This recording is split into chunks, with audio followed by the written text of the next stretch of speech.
నిమ్మకాయలు పడతాడు మళ్ళీ జాగ్రత్త వాళ్ళు తాంత్రిక పూజలు మళ్ళీ చేస్తున్నాడు ఆ ఎమ్మెల్యేలు చెప్పారట అప్పట్లో ఎమ్మెల్యేల భార్యలు చెప్పారట ఆ ఎమ్మెల్యే ఉంటాయి పీక్త విక్తది ఫామ్ హౌస్ మోకాన ఓకొరి అన్ని నిమ్మకాయ పెట్టి పూజలు చేస్తున్నారట మళ్ళీ నన్ను ఇచ్చిపెట్టిపోతే మాకు కుటుంబం అనాథ ఊక తెల్లంటే కేసీఆర్ అంటే మేమేడా పోవాలని చెప్పి పోపు నాపిరాట కాబట్టి ఇలా అసెంబ్లీ చూసిరు ఇవాళ వీళ్ళేమో కాళేశ్వరం అని 1,00,000 కోట్లు దుబ్బాయని కేసీఆర్ అన్నారు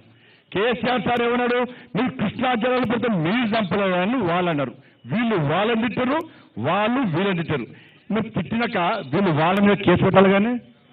1,00,000 కోట్లు కేసీఆర్ దుబ్బింది కదా మరి కేసు పెట్టాలి కదా అరే కాళేశ్వరంలో అక్రమాలు జరిగినాయి మేడిగడ్డలో అక్రమాలు జరిగినాయి క్వాలిటీ లేకుండా వేసుడు మొత్తం స్కామ్ అని చెప్పి విజిలెన్స్ రిపోర్ట్ ఇచ్చే సెంట్రల్ కమిటీ రిపోర్ట్ ఇచ్చే మీ మంత్రులు రిపోర్ట్ ఇచ్చే మీరు పోయి కూడా చూస్తుంది మరి కేసీఆర్ మీద కేసు పెట్టాలా లేదా అన్న కేసీఆర్ ఆస్తులు జప్తు చేయాలా లేదా మరి కాంగ్రెస్ ఎందుకు జప్తు చేస్తలేరే ఎందుకు చేస్తలేరు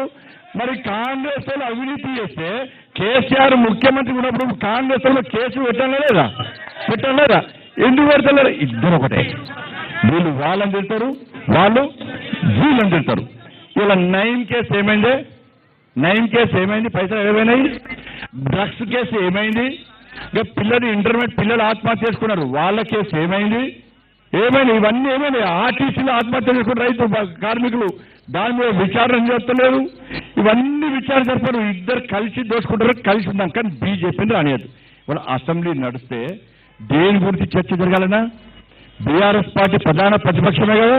ప్రధాన ప్రతిపక్షం అంటారు కదా మేమే పోటీగాలం 39 గెలిచామన్నారు కదా మరి గెలిచినప్పుడు కాంగ్రెస్ పార్టీలు ఎన్నికల ముందు 6 గ్యారెంటీలు ఇచ్చారా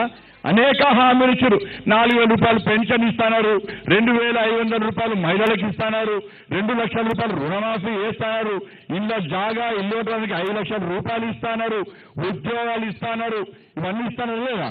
మరి బీఆర్ఎస్ అసెంబ్లీలో ప్రశ్నించాలా లేదా ప్రశ్నించిందా మరి ఒక్కసారి బీఆర్ఎస్ మాట్లాడిరా మరి ఇచ్చిన హామీలు ఎప్పుడు నెరవేరుస్తారు ఎందుకు నెరవేరుస్తారు బీఆర్ఎస్ అడిగినరా ఇదంతా ప్లాన్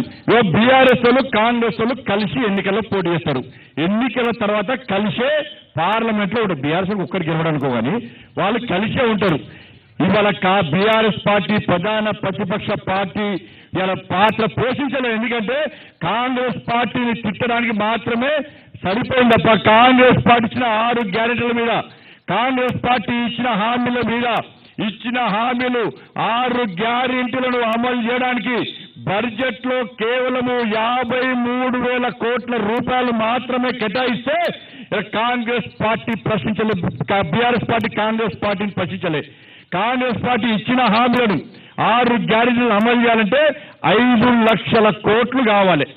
5 లక్షల కోట్లు కావాలి కానీ కాంగ్రెస్ పార్టీ కేవలం 53,000 కోట్ల రూపాయలు మాత్రమే కేటాయించింది మరి బీఆర్ఎస్ పార్టీలు ప్రశ్నించాలి సార్ బీఆర్ఎస్ పార్టీ ప్రశ్నించలే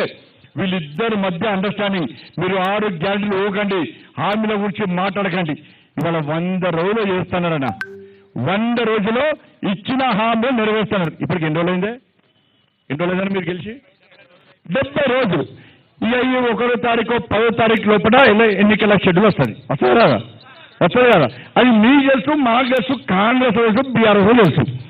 ఇక ఇంకా 10 రోజులు 80 రోజులు అయిపోతుంది 80 రోజులు అవుతుంది ఇక కాంగ్రెస్ పార్టీలు ఏం చేస్తారంటే మేము 100 రోజులు చేద్దాం అనుకున్నాం కానీ ఎన్నికల కోడ్ వచ్చింది అందుకే చేయలేకపోతున్నాం మళ్ళీ ఓట్లు వేసుకుంటారే మళ్ళీ మీరు ఓట్లేస్తారు మీరు వేస్తారు ఈసారి వేసారా 80 రోజులలో 90 రోజులలో గ్యారెంటీలు హామీలు అమలు చేయని కాంగ్రెస్ పార్టీ ఇంకా ఎట్లా చేస్తుంది ఇలా వాళ్ళే చెప్పబట్టే జీతాలు లేవే పైసలు లేవే అని వాళ్ళే చెప్పబట్టే ఈ 6 గ్యారెంటీలు ఎక్కిస్తాడు ఒక్క మహాలక్ష్మి పథకం అమలు చేయాలంటేనే దాదాపు 60,000 కోట్లు అవసరం ఇక మిగతా పైసలు ఎక్కడి ఇచ్చారు ఇప్పుడు నీకు నియతుంటే కాంగ్రెస్ పార్టీకి నియతుంటే నిజాయితీ ఉంటే ఒక విశ్వాసం ఉంటే ప్రజల మీద విశ్వాసం ఉంటే ప్రజల ఓట్లేసని చెప్పి మీకు నమ్మకం ఉంటే ఇలా 2,500 రూపాయలు పెన్షన్ ఇస్తున్నారు 2,500 రూపాయలు ఇంటి మహిళలకు ఇస్తున్నారు 2,500కి ఇంత బడ్జెట్ అని చెప్పాలి 2 లక్షల రుణమాఫీ చేస్తున్నారు